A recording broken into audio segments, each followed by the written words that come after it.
We got our first negative feedback.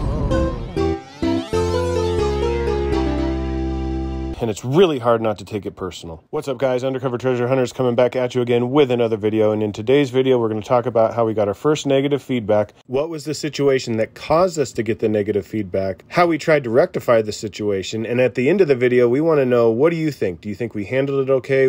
What could we have done better? What didn't we do? Or what did you think that we did do that you liked? And how do you think we could have provided better customer service? So let's get into it. Obviously, I did some photo editing here to remove the buyer's information. I am not trying to dox them. I'm just simply sharing what happened and what we did. Okay, so as you can see, on December 17th, the item sold. On December 18th, I sent this message to the buyer letting him know that we shipped the product. As you can see here, on December 22nd, 4 days later, the item was delivered. Now at this time, because we're averaging about 100 sales a month, I am able to go in and kind of monitor the items that have been sent out to make sure that they're progressing through the shipping process. And then I also check our feedback daily. So 10 days after the item was delivered, I was very surprised that we received this negative feedback because the customer never reached out to us to let us know that there was a problem with the order. Go ahead and pause it here if you want to read through what the feedback exactly says. To put it simply, the customer was upset because they felt that there was damage to the item that was not in the pictures and it was not mentioned in the description. With that said, I immediately went into our listing and reviewed the pictures to try to figure out exactly what the problem was. Because when we list an item, we want to be very transparent. If there's something broken, we want it to be known. If it's incomplete,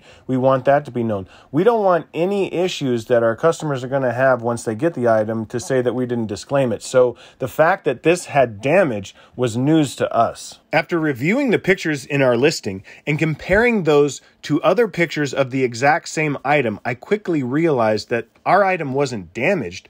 It was actually missing a piece. Now, the pictures we took and had in our listing clearly show that the item is missing the piece. But you may not realize it unless you know that that piece is supposed to be there. And unfortunately, I think that's what happened here. It was an innocent mistake on our part where we failed to realize there was a piece missing. And I think the buyer kind of made the same mistake when they initially looked at the pictures. As much as we wanted to message the customer and say, hey, you know, this wasn't our fault. The pictures clearly showed that the piece was missing and say, sorry, this happened, but it really wasn't our fault. We decided to take the high road and send this message here. If you'd like to pause and read the full message, go for it. But in a nutshell, we told the buyer that it was our mistake. We like to be transparent. We simply overlooked the fact that this had a missing piece and we recognized that it was our fault. And we would be willing to give them a full refund if they wanted to return the item, or if they wanted to keep the item, we would be willing to reimburse them $30, which was 30% of the sale price because of the mistake that we had made, to try to make it right. It's been almost 2 months since we reached out to the buyer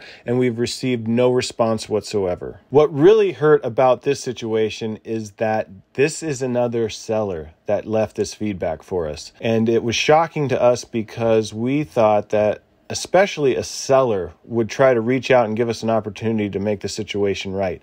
But this particular seller did not want to do that. We want eBay to be a platform that people go to buy things, and we don't want them to have bad experiences. So even though it sucks sometimes, we will do what we need to do to rectify the situation. We actually had a piece break in shipping, and we worked with the buyer, and check out this awesome feedback that that buyer gave us. So we are definitely out here, guys, trying to make eBay a good platform. It looks like we failed for this particular buyer.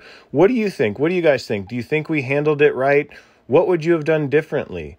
Do you also think that it was odd that it was a seller that left us this feedback? Let us know what you think in the comments. Anyway, guys, be sure to smash that subscribe button, hit the notification bell so you get notified when we upload a new video. Don't forget to hit that like button, and we'll catch you in the next one. Peace.